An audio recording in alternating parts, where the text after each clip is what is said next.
Welcome to episode 21 of What Happens Next, the podcast dedicated to helping you understand a little bit more about some of the issues and some of the challenges you might want to chase. The podcast dedicated to helping you explore some of the issues and some of the challenges you might face in the third chapter of your life. The chapter we typically arrive at in our 50s and 60s, either on purpose or often by accident. And we've got an absolute stormer of an episode this week because we're interviewing Tom Spyt. Now, Tom was a leading heart surgeon and found himself, unfortunately, being made to leave the occupation and the career he loved. And for him, it was a massive, massive struggle. He found himself losing purpose. He chose, whilst recognising that he was probably depressed, not to take a pharmaceutical route, and we talk a little bit about that. We look at what Tom did to find purpose and identity in his life again and move forward. And in this interview, Tom emphasises the importance of human connection in terms of well-being in our lives and how we can think about our lives to make sure that we are making sure the next chapter of our lives is a good one.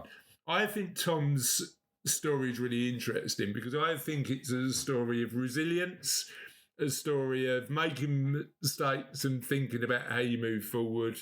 And there's a bunch of really powerful questions that Tom suggests you think about when you're thinking about your What Happens Next moment that I'm really excited to share. So without further ado, let's listen to Tom's interview. Tom, firstly, thank you so much for joining us today. Oh, pleasure. Thanks for the invitation. I appreciate it. Thank you so much. Let's start with a really open question. Tell us a little bit about you. I'm a retired cardiac surgeon. I worked in Leicester hospital for 30 years. In the last 8 years of my work there, I have become a professor at local university as well. I became a doctor not as much that I wanted to help people. The reason, genetically, we are all,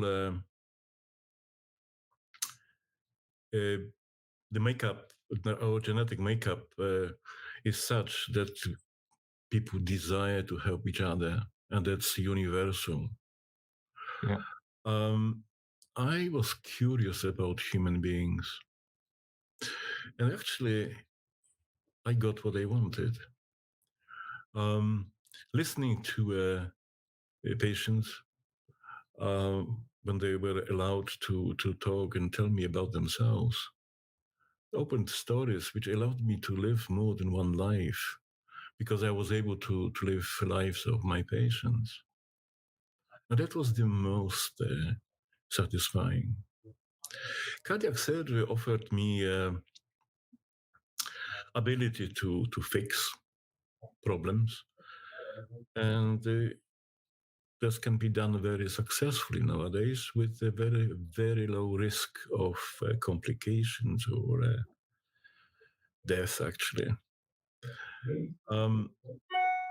Carrying out the research allowed me to travel around the world, presenting my work, meeting people.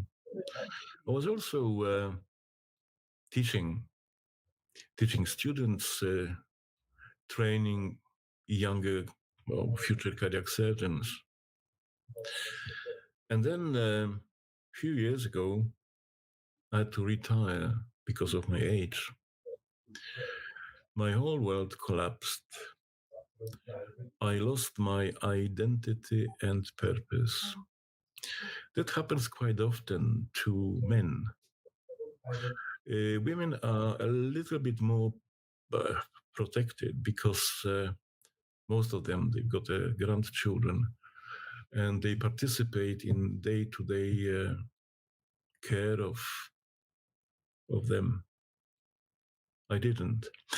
So there was nothing for me to get up for. And then I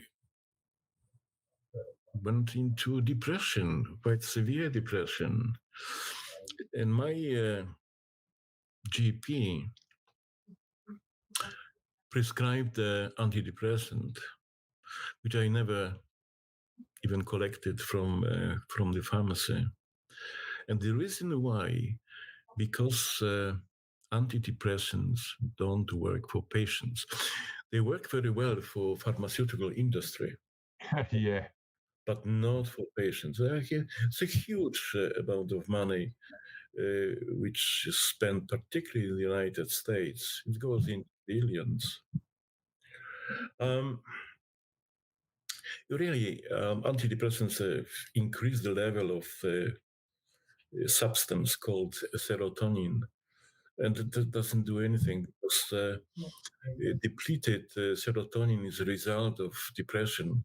Depleted serotonin does not cause the depression. Anyway, I felt sorry for myself for about a year. And then I thought, well, I need to get out of this. Mm. So I continue studying a neurolinguistic programming. I got to a level of master practitioner, which I followed with training,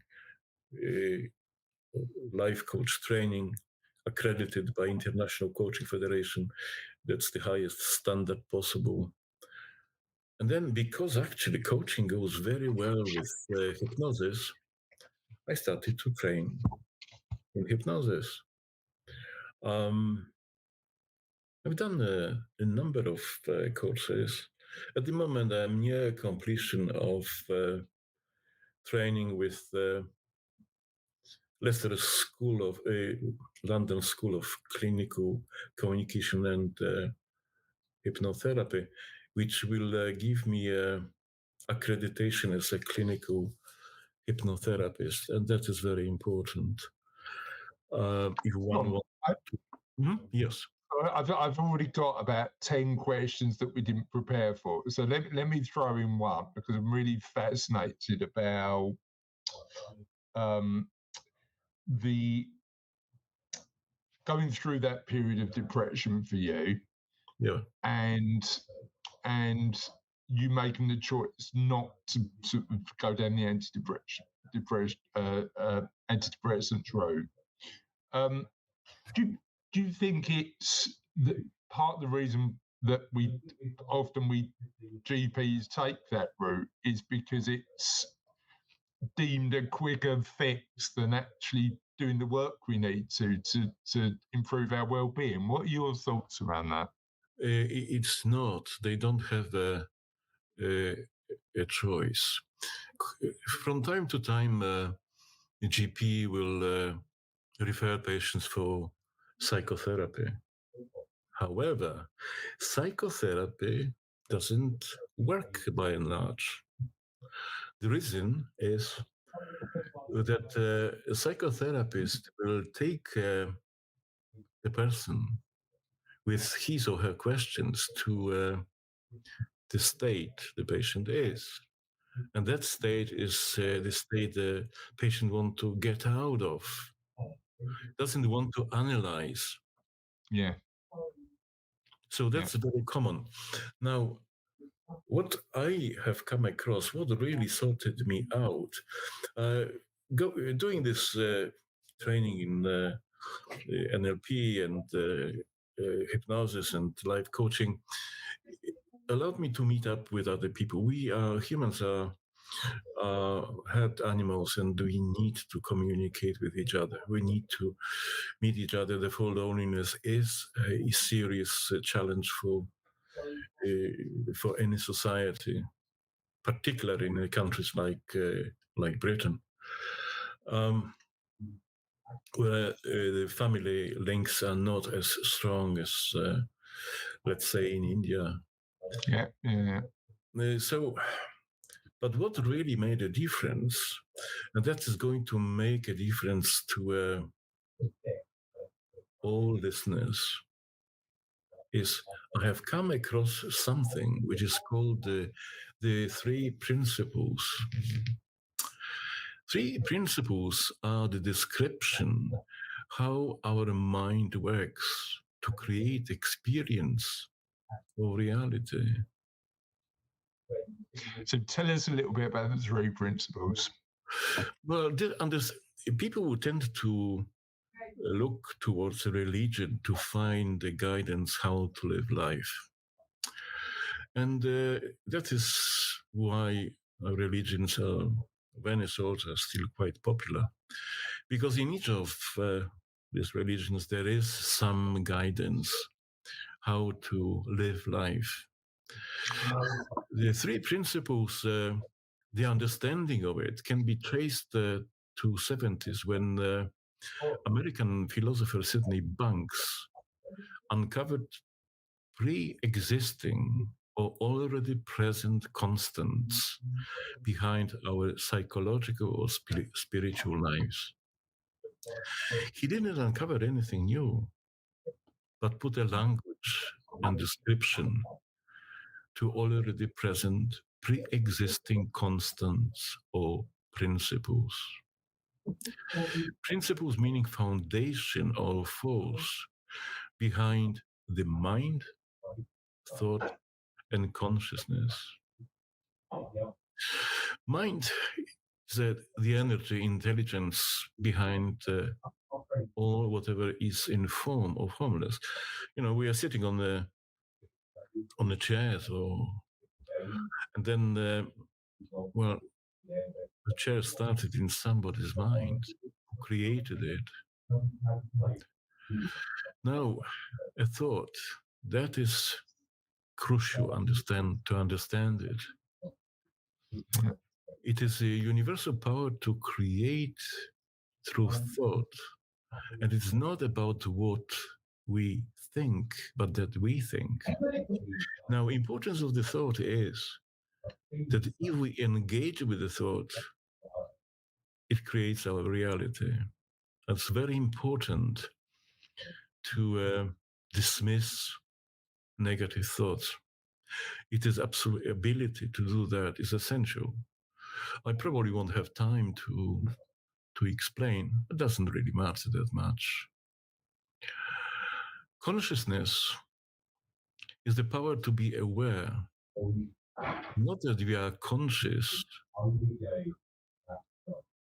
but that we are able to experience life, to be aware. So there's one power in three states, like water. Can be solid, fluid, and steam. Sure. Now, it's not a religion, doesn't have a leader, a guru, or certain or center of operations. All 8 billion of us generate through the three principles reality in exactly the same way, and we create a completely unique experience. Well, that's part of the reality, isn't it? The reality we create for itself is unique because it's based on everything we've experienced in the past. It's our own, our own view of the world, which will be unique because it's based on every value, every perception, everything we've done. One thing I always think is an interesting point when it comes to the conversation about religion. I agree with you, by the way, that interestingly, there's a growing trend in psychology to look at particularly Martin Seligman's work. If people haven't read the book Thrive, that's one that I'd always recommend. There's a bit more of a focus now in that world towards positive psychology as opposed to the psychoanalytical school of thought, which was all about looking at your past. And we'll talk about trauma in the past, your past in a minute. But Martin Seligman's school of thought around positive psychology is really interesting. because it's very forward looking and present looking, as opposed to backwards looking. What do you need to do to make positive change moving forward? And certainly, one of our guests moving forward on what happens next is going to be a positive psychologist talking about that school of thought and what we can learn from the academic research that's gone on there. And it's interesting because a lot of the academic research I've read about happiness and overall well-being is that religion, and I'm coming from this from somebody who's not religious, but religion actually increases our level of happiness. And when I look at that, I go back to well-being and think, well, how many boxes does religion tick in our well-being model? And it really ticks the boxes in the social well-being and the community well-being elements, because actually you're in a position where you've got a community within your church or synagogue or mosque that actually enables you to do some good in the world, help each other, build community, and it's social, isn't it? So it fills a lot of those gaps. What do you think? Well, it builds up community. One of the important things why it happens this way, because humans are very tribal. Yeah. Tribes can be small and can be large, like football fan clubs or groups, or big as a country. That's genetic. We don't have a. That's why there won't be end to conflicts between football fans or the countries. It's not going to happen. Yeah, it's that tribalism element as humans, which comes back. How do you think communities have changed in the technological age? Do you think there's a differentiation between the tribes we had 50, 60, 100 years ago compared to now? Certainly in Britain, the links between family members are very much weakened. Yeah. People travel a lot in Britain searching for jobs, and that weakens this day-to-day contact with the family. So in this respect, yes, very much. That's a big change. So Tom, we've talked about the journey you've been on. We've talked about that period of a year where you were really looking to re-navigate and think about what's next in your life. Talk to me in a bit more depth about that process of change and the journey you went on in that year to get to a point where you're now clear about what you want to do. That's what's next for you. I was completely lost. Did not know what to do. The only thing I could do was to go for a walk or go to the pub and sit there staring at the wall. And nothing changed until I came across what I started to explain, the understanding of how we all experience life. Because it's the same. It is constant. These are rules which apply to all of us, regardless of age, gender, race, language, culture, or religion. These are rules, and good metaphor for that is gravity. Gravity always pulls things down, and there is no exception. And there's the same. Hence, what I'm talking about, the three principles, is something which people are not aware. And they are quite often when I speak with colleagues who are professional coaches, they say, maybe it's not my belief. It's got nothing to do with belief. That's how it is. Yeah. So if somebody is looking at their mind and their consciousness and thinking about, well, actually, using these three principles, how do I practically move towards a period of changing my life for the better? whatever that looks like. How do they use that understanding to take that practical next step? The reason behind my depression was engaging with the thought about the past. I had a fantastic job, really enjoyed it, and then that was the end of it. Yeah. And once I understood that engaging with the thought would create my bleak, very dark reality, once I stopped it, the things have changed Right. very Gotcha. quickly. We're on a mission with What Happens Next to help as many people as we can navigate the next chapter of their life. So I need a favour.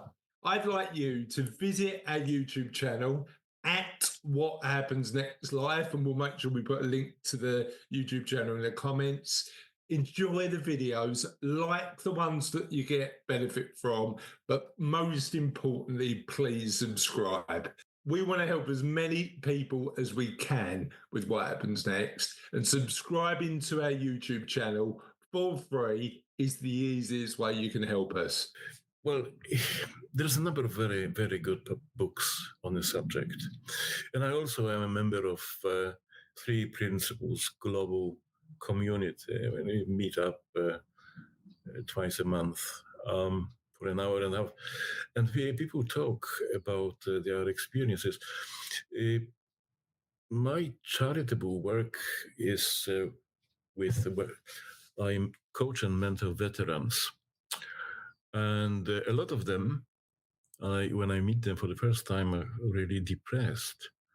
They haven't got a job, they haven't got money, they haven't got a home. Some of them are really homeless, as it's well known.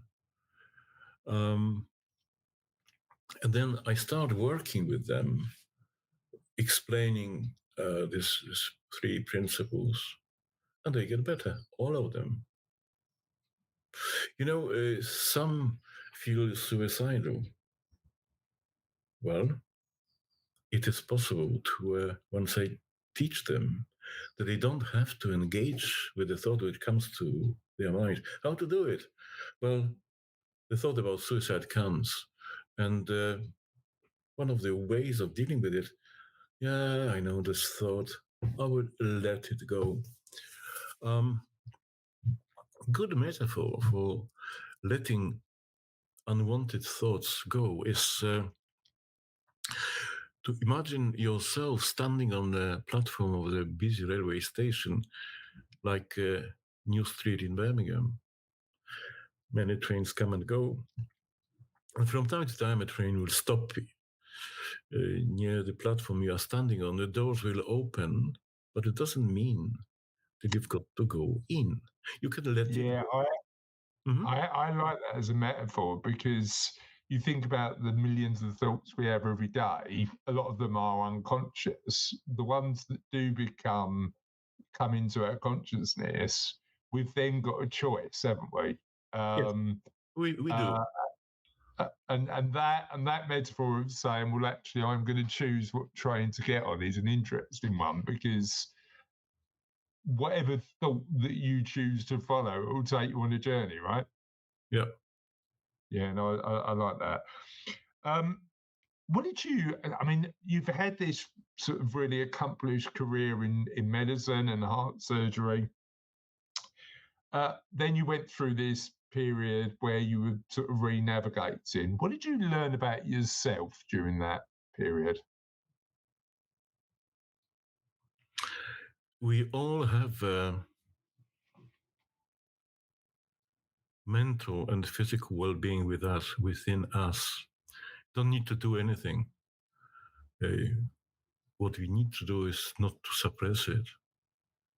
Yeah. And that's what most people do. And part of it's beliefs, and part of it, the most important part of it, is engaging with thoughts. If I can go for a few seconds to consciousness, what consciousness is? Consciousness is, you can imagine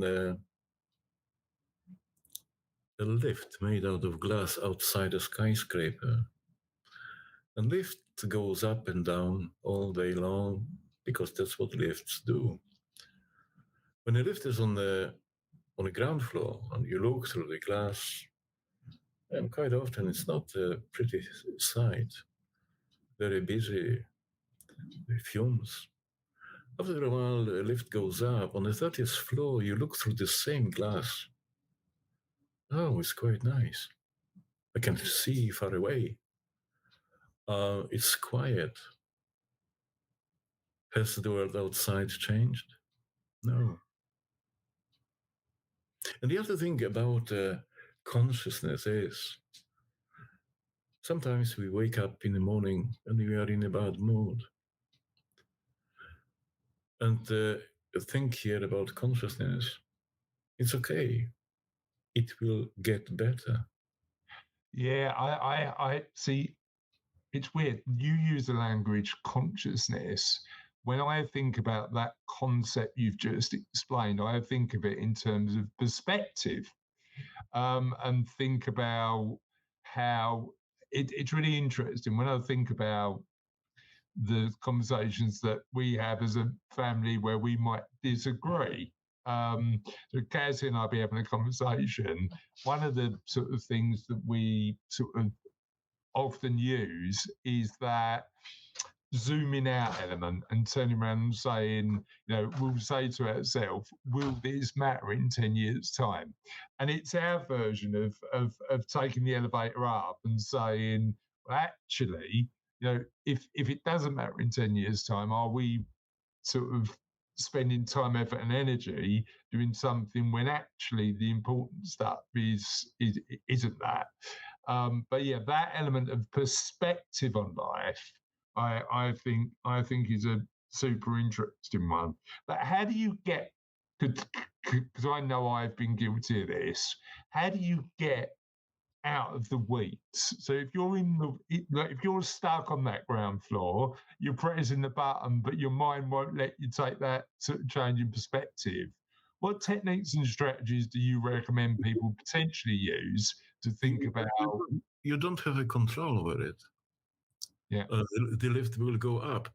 And furthermore, it's possible to explain to children in a primary school. They will grasp it. No time. I had an experience with my grandsons. They were at the time 6 and 8. Explain the concept of what consciousness is. And in the morning, when I was going back to Leicester, I said to them, both of them, what are you going to do if you wake up in a bad mood? And both replied, nothing. It will get better. Yeah. Because that's what it is. You don't need any other technique. Just be aware that it will change. Yeah. The everything passes, right? Is the reality of it. So you went through that transition. I suppose the other thing I'm really curious about is that do we need to go through that period of confusion, potentially depression that you went through when we're going through that transitionary period? Do we need to go through the dark times to get to the light, do you think? No, we don't. And how the society could get better in it is just to teach the 3 principles to children in primary school. Yeah. They are able to understand it, and they grasp it very quickly, much quicker than adults, and there's no resistance because it's in a conflict with experience of adult. As I said, there's a number of really good books which I would recommend for anyone interested. So tell me about the books. What are the books that you'd recommend people read? Well, the first one is Jack Pransky, and Somebody Should Have Told Us. Very easy title to remember, because somebody should have told us. But nobody did, because our parents didn't know, neither our teachers. So that's the first book. The second book is by the same author, Jack Pransky. It is Seduced by Consciousness. The third one is George Pransky, who is relative, and that's a relationship handbook. It is about how to improve relationships using what I've been talking about, using the three principles. And it does work, actually, because I've used it. The fourth book, very simple, is written by Michael Neal, and it's Inside Out Revolution. The good thing about these books is they are all available in audio format. There's quite a lot of people who just don't like reading books. But listening while driving or going for a walk makes a big difference. Yeah, no, certainly. I'm personally a reader, so I like to read. But the amount of people I speak to who have sort of got into audiobooks in a big way, I think we need to. We live in an age where whatever way you want to consume useful content, you can. If you had a time machine, Tom, and you went back to, because I know when we spoke, part of the sort of reason your transition was difficult is because it felt like a bit of a brick wall. Yeah.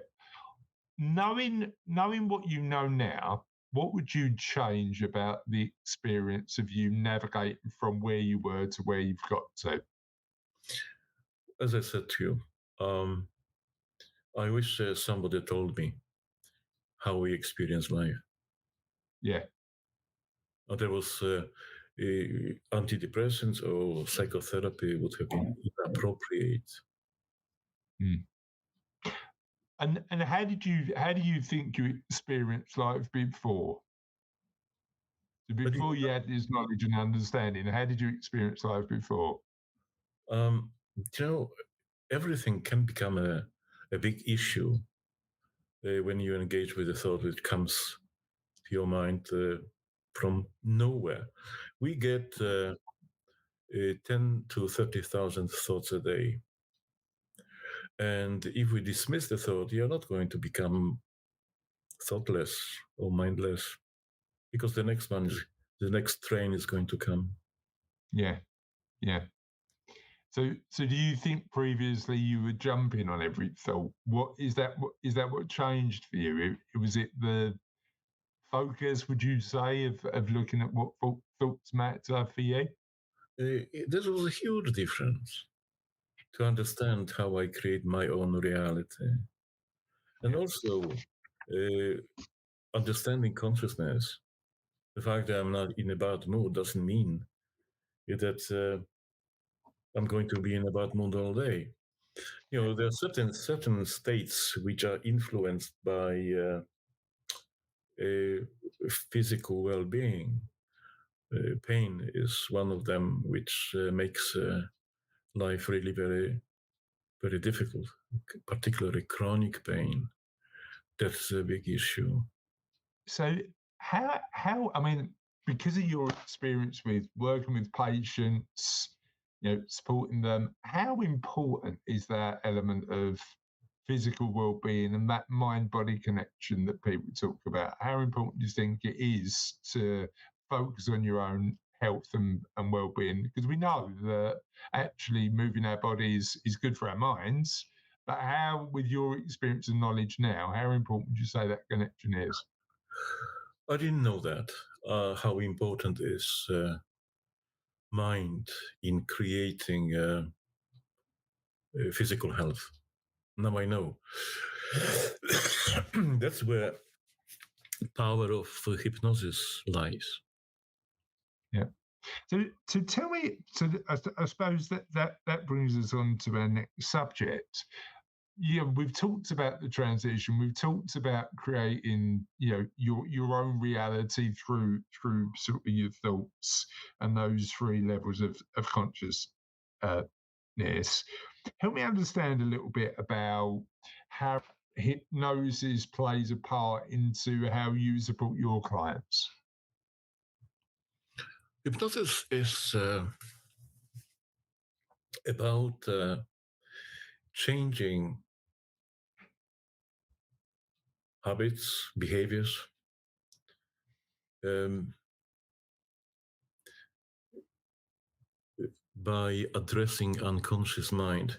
Consciously, we quite often cannot change things.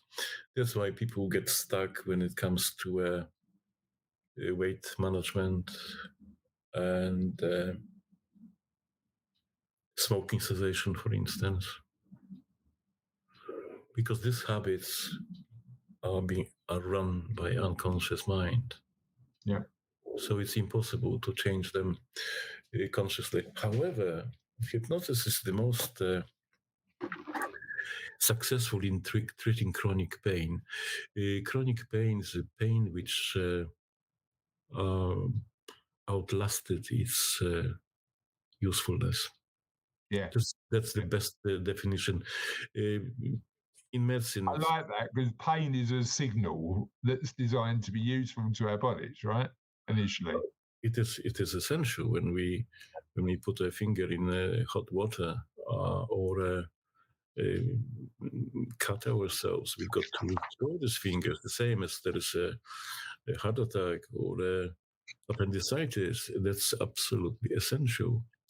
However, a lot of people in Britain and many other industrial countries suffer from, for instance, lower back pain.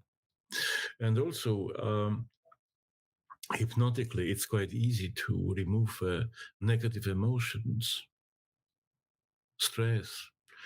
These are things which people think that cannot be changed, because if I am stressed at work, I'm stressed.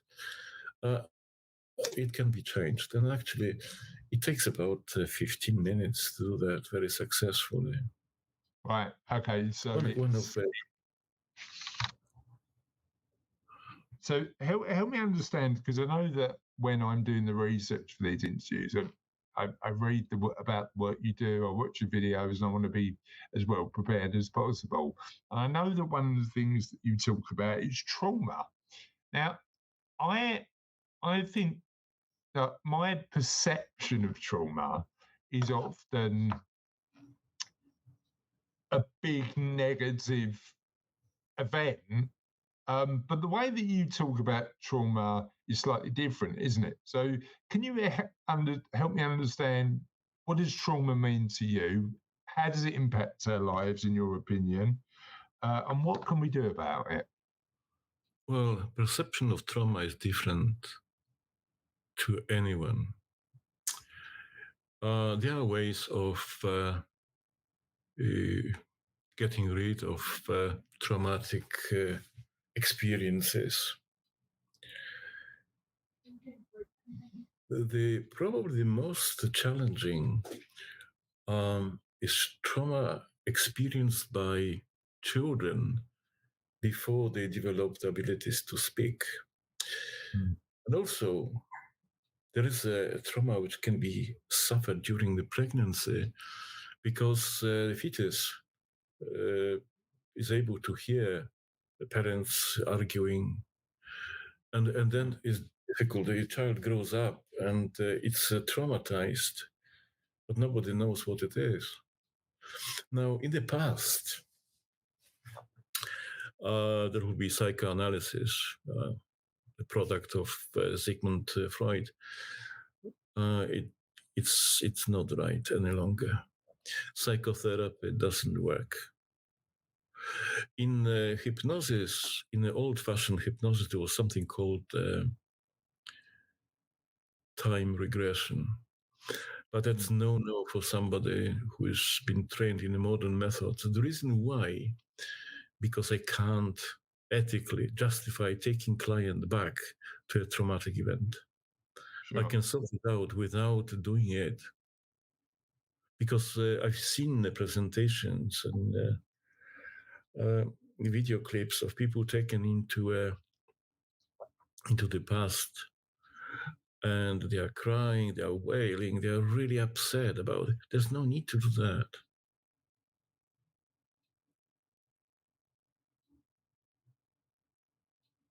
Yeah, and I suppose when you're taking somebody through a period of hypnosis and helping them get to that point, if we're not looking backwards at that period of trauma, I'd imagine what we're doing is looking at the present and forwards, and how do we change those habits that we've adopted over the years using the hypnosis as a tool?